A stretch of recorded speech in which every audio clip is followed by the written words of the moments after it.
Yo mga ka-network, welcome back sa Alon Network Tutorial. Sa mga previous episode natin, natutunan natin ang iba't ibang networking topics tulad ng HSRP failover, NAT troubleshooting at IP/SLA Internet failover gamit ang real Cisco routers.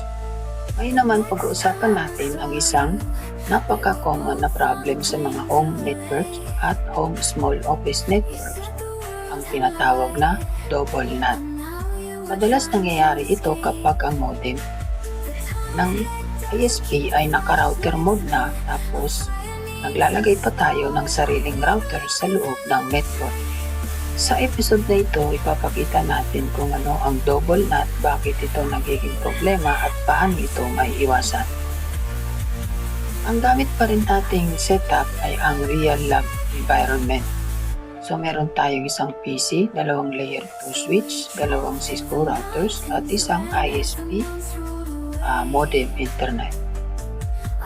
So ang flow ng ating network ay PC nakakonect sa LAN switch.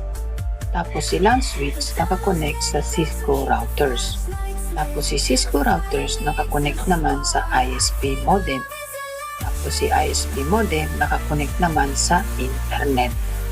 So step 1, check natin yung internet connectivity. Una, magte-test muna tayo ng internet mula sa ating PC.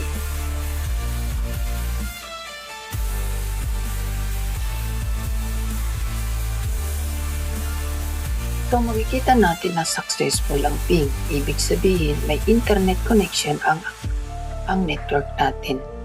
Sa Cisco routers natin may naka-configure na NAT, Show IP NAT Translation. Show.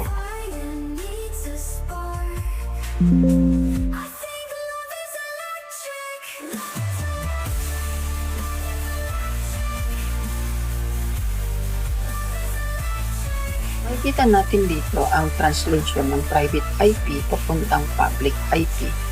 For example, 192.168.10.10. So yan ay papunta sa public.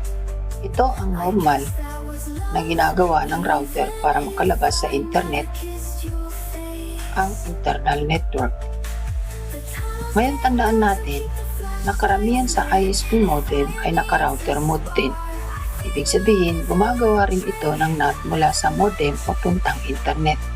So, ang traffic flow natin ay magiging ganito. Private IP, NAT sa Cisco router, NAT sa ISP modem, internet, at ito ang tinatawag na double NAT. Kapag may double NAT sa network, maaaring mangyari ang mga sumusunod.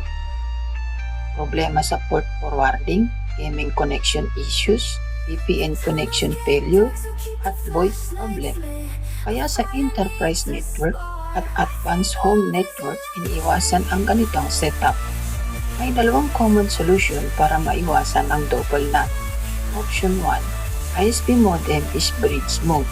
Kapag naka-bridge mode ang modem, magiging parang simple o simple lang modem at hindi na siya magnanat. Ang Cisco router na ang magiging main router ng network. Or option 2, i-disable ang router NAT. Pwede rin gamitin ang ISP modem bilang main router at gawing access router lang ang Cisco device. Sa enterprise setup, kadalasan ganito ang design. ISP, edge router, internal network. Iisang device lang ang gumagawa ng NAT para mas simple ang routing at mas madaling i-troubleshoot ang network. Alright? Sa episode na ito, natutunan natin kung ano ang double NAT at bakit ito nangyayari sa maraming home at small office network. Kapag parehong gumagawa ng NAT ang modem at router, magkakaroon ng double NAT na maaaring mag-cause ng iba't ibang connectivity issue.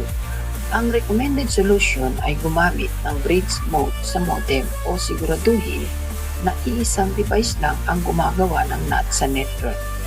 Alright? Kung may natutunan kayo sa video na ito, don't forget to like and subscribe sa Alloy Network Tutorial. Sa next episode naman, papakita natin kung paano mag-troubleshoot ng VLAN at trunk problem sa Cisco switches. Maraming salamat mga ka-network at see you sa next episode. Let's go!